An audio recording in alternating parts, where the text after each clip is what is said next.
हाय दोस्तों, सूरवीर coaching classes में आपका स्वागत है। तो दोस्तों, आप लोग कैसे हो? आशा करता हूँ कि आप लोग ठीक होंगे। तो आज हम बात करेंगे जीवन परिचय, साहित्यिक परिचय। कुछ लोग तो दोस्तों होते हैं कि इंटर क्लास में जो है जीवन परिचय लिख देते हैं, साहित्यिक परिचय लिखते ही नहीं हैं। तो आज हम सभी कन्फ्यूजन को आपको ख़त्म कर देंगे। तो वीडियो को स्किप मत करिएगा, लास्ट तक देखिएगा। जो लोग चैनल पर नए हैं, चैनल के बेल आइकन को प्रेस करें और घंटी को दबाएं। ठीक दोस्तों, तो चलिए ठीक है, शुरू करते हैं। तो चलिए ठीक है दोस्तों, शुरू करते हैं हजारी प्रसाद द्विवेदी का जीवन परिचय। दोस्तों, कुछ लोग होते हैं वैसे जीवन परिचय डायरेक्ट लिखना शुरू कर देते हैं। पहले हमें क्या करना चाहिए, संक्षिप्त में कुछ लिखना चाहिए। जैसे जन्म, उनका जन्म कब हुआ, 1907 ईस्वी में। जन्म स्थान दुबे का छपरा।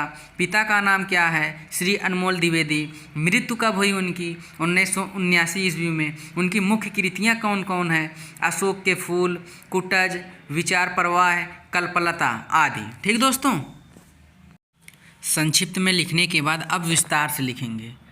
आचार्य हजारी प्रसाद द्विवेदी जी का जन्म सन 1907 ईस्वी में बलिया जिले के दुबे का छपरक नामक ग्राम में हुआ।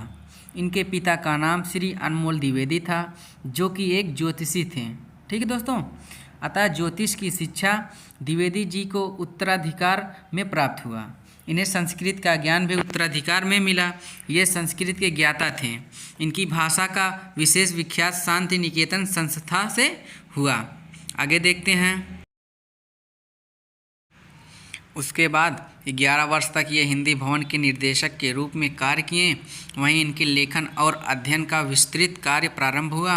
1949 ईस्वी में लखनऊ विश्वविद्यालय ने इन्हें डिलीट तथा भारत सरकार ने इन्हें पद्म भूषण की उपाधि से विभूषित किया। ये हिंदी साहित्य सम्मेलन प्रयाग के सभापति भी रहे।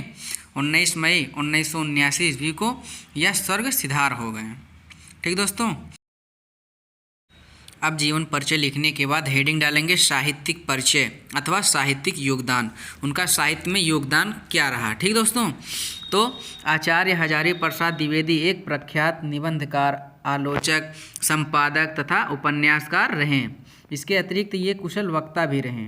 हजारी प्रसाद द्विवेदी एक सफल अध्यापक भी थे।